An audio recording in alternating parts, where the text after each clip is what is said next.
आता तुम्ही विचार करत असाल की हे काय आहे, तर हा आहे गुजराती स्पेशल छुंदा. हा गुजराती लोक थेपल्याबरोबर, पराठ्याबरोबर, खाकऱ्याबरोबर खातात आणि माझ्या लहानपणी मीही हे खूप खाल्लं आहे, मला खूप आवडतं. तर ह्याची बनवायची प्रोसेस बघूया आणि मग बघूया. मग मी तुम्हाला सांगेन की हा मी कुठून खायचे. माझ्या घरी तर बनायचं नाही, पण हा मी कुठून खायचे तर मी तुम्हाला व्हिडिओच्या एंडिंगमध्ये सांगेन. आधी आपण मँगोला चांगलं कैरीला पील ऑफ करून घ्यायचं आहे.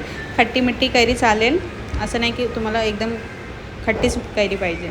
त्याला चांगलं ग्रेट करून घेतलं आहे. ग्रेट करून घेतल्यानंतर मग एका कढईमध्ये राई जिऱ्याची फोडणी दिली आहे. त्यामध्ये मग आपण दालचिनी टाकूया त्यामध्ये आणि मग त्यामध्ये कैरी टाकूया. जी ग्रेटेड होती कैरी ती टाकली आहे. साखर टाकली आहे. साखर टाकल्यानंतर मग त्याला चांगलं मेल्ट होऊस तर शिजू दिलं आहे. शिजल्यानंतर मग त्यामध्ये मिनिमलाइजच मसाले टाकले आहेत. मी एकदम कमी मसाले टाकले आहेत आणि कमीच पडतात त्यामध्ये मोस्टली. काश्मीरी पावडर, लाल मिरची पावडर, हळद, मीठ आणि मी माझ्या फ्लेवरसाठी इलायची पावडर आणि धनिया पावडर टाकला. त्याने तो असा एकदम गुजराती फ्लेवर येतो आणि त्याला चांगलं शिजू दिलं. पाणी ह्याच्यात जराही नाही टाकायचं. हा पाणी न टाकता शिजवला ना की हा खूप जास्त दिवस चालतो. आणि हा आहे ना माझ्या मम्मीच्या शेटाणी जी लोकं असतात ना मम्मीच्या कामावरून, ती लोकं द्यायची. हा आम्ही खूप आवडीने खायचं लहानपणी. खूप भारी लागतं, बनवून बघा.